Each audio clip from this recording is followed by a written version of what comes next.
Hello everyone, welcome to my channel. ఈరోజు వీడియోలో ఒక మంచి హెల్దీ బ్రేక్ఫాస్ట్ రెసిపీ చేయడం చూద్దాం. నార్మల్గా చేసుకునే దోశల కంటే ఈ దోశలు చాలా చాలా బెటర్ అనమాట.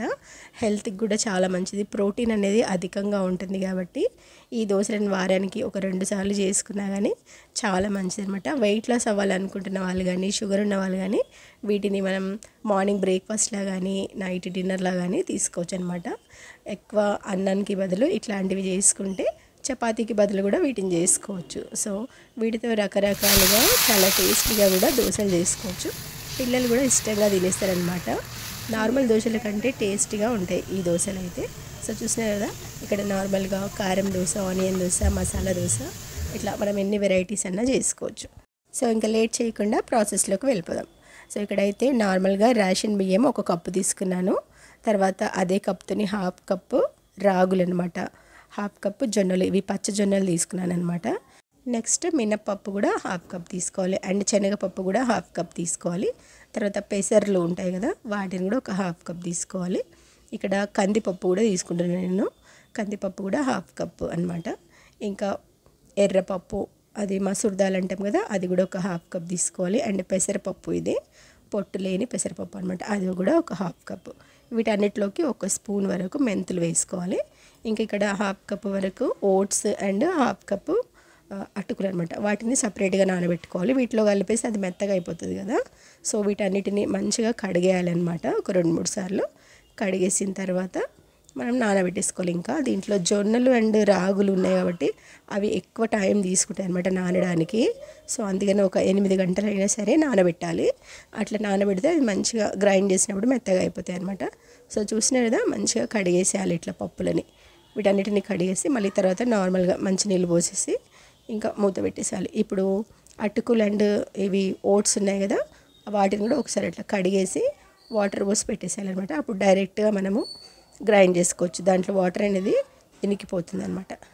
సో చూస్తున్నారు కదా, ఇంకా మూత పెట్టేసి మనము దీన్ని 8 to 9 అవర్స్ వరకు మంచిగా నానబెట్టేసేయాలి. సో తర్వాత చూసినారు కదా, పప్పులన్నీ ఎంత బాగా నానిపోయినాయో.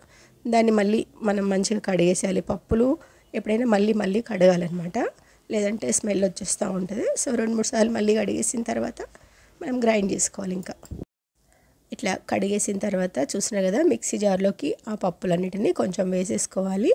తర్వాత ఓట్స్ అండ్ అటుకులు నానబెట్టుకున్నాం కదా కడిగేసి, వాటిని కూడా కొన్ని వేస్తూ మనం గ్రైండ్ చేసినప్పుడల్లా కొన్ని యాడ్ చేసేసేయాలన్నమాట. సో కొంచెం వాటర్ యాడ్ చేసుకొని ఇంకా గ్రైండ్ చేసుకోవడమే.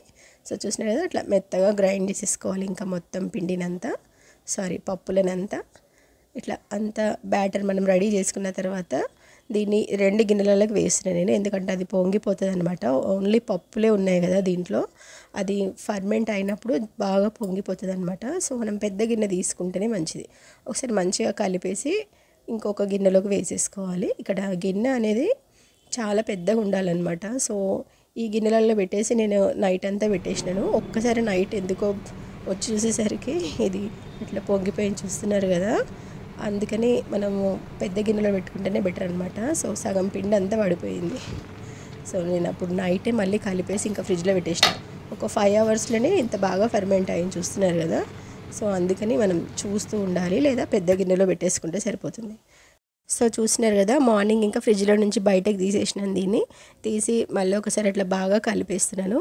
ఆల్రెడీ గ్రైండ్ చేసినప్పుడు వాటర్ పోసి గ్రైండ్ చేసిన కదా, సో అందుకని ఇప్పుడు మళ్ళీ వాటర్ పోయాల్సిన అవసరం లేదనమాట. పిండి కన్సిస్టెన్సీ ఇట్లుంటే సరిపోతుంది. సాల్ట్ యాడ్ చేసుకోవాలి అంతే. ఇక్కడ మనము పిండి మొత్తంలో కూడా సాల్ట్ వేసుకోవచ్చు, ఎంత కావాలో అంత తీసుకొని సాల్ట్ వేసుకోవాలన్నమాట. అప్పుడు పిండి మనకి 3 days వరకు మంచిగా ఫ్రెష్గా ఉంటుంది. సో ఇక్కడ కారం దోశల కోసం నేను కారం ప్రిపేర్ చేస్తున్నాను. అంటే ఎండుమిర్చిని వాటర్లో నానబెట్టేసుకోవాలి, వేడి నీళ్ళలో అనమాట. ఒక 10 నిమిషాలు నానితే సరిపోతుంది. తర్వాత దాంట్లోకి ఉల్లిగడ్డలు వేసుకోవాలి, ఒక 2 పచ్చి ఉల్లిగడ్డలే. తర్వాత కొంచెం చింతపండు, జీలకర్ర, అల్లం, ఎల్లిపాయలు, వాటిని వేసేసుకొని అవే నీళ్ళు కొన్ని పోసేసి కొంచెం సాల్ట్ వేసి మంచి మెత్తగా గ్రైండ్ చేసేసుకోవాలి. మనకి కారం దోశ రెడీ అయిపోతుంది. దోశల్లోకి కారం రెడీ అయిపోతుంది అనమాట. ఇది మనకు హోటల్లో చేసిన దోశలు టేస్ట్ అట్లా మంచిగా ఉంటాయి కదా కారం దోశలు. సో మా పిల్లలకి అట్లా ఇష్టం అనమాట. సో అందుకని ఇట్లా వాళ్ళకు నచ్చినట్టే చేసి పెడతానమాట బ్రేక్ఫాస్ట్. సో చూసినా కదా, ప్యాన్ మంచిగా ఆయిల్తో రుద్దేసి గ్రీస్ చేసేసి మళ్ళీ టిష్యూతో తుడిచేయాలి. ఆనియన్ రుద్దేసిన తర్వాత దోశలు వేసుకోవడమే. మంచిగా వస్తాయి అనమాట, నార్మల్ దోశల్లాగానే వస్తాయి. టేస్ట్ అయితే చాలా చాలా బాగుంటాయి. ఇట్లా కారం రుద్దేసి పచ్చడితో మనం తినేసేయచ్చు. నార్మల్గా మనం ఆనియన్ దోశ చేసుకుంటాం కదా, దానికోసం కూడా మళ్ళీ ఈ కారంనే పెట్టేసేయాలి ఈ దోశ పైన. కొంచెం దోశ కాలిన తర్వాత ఈ కారంని మొత్తం అప్లై చేసి పైనుంచి కొంచెం నెయ్యి వేస్తున్నాను. గీ కారం దోశ అనమాట, ఆనియన్ దోశ. సో చూసిన కదా, కొన్ని ఉల్లిపాయ ముక్కలు వేసేసుకొని ఇంకా అది మంచిగా వేగిన తర్వాత మనం తీసేయడమే. క్రిస్పీగా కావాలనుకుంటే ఇంకా సిమ్లో పెట్టి కొంచెం ఎక్కువ కాల్చాలన్నమాట, క్రిస్పీగా వస్తుంది అప్పుడు.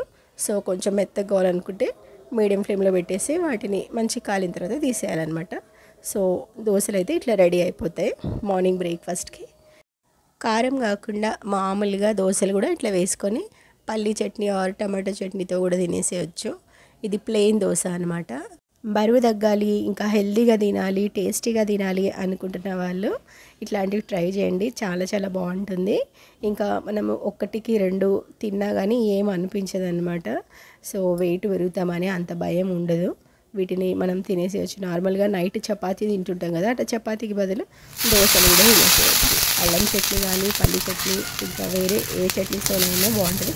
నార్మల్గా కారం దోశలాగా చేసుకొని తినేసేయచ్చు. ఇప్పుడైతే అదే బ్యాటర్తో మల్టీగ్రెయిన్తో మనం మసాలా దోశ చేయడం చూద్దాం. చూసినారు కదా, సేమ్ నార్మల్గా దోశను అట్లా వేసేసుకొని ఈ కారంని అప్లై చేసేసేయాలి దానిపైన.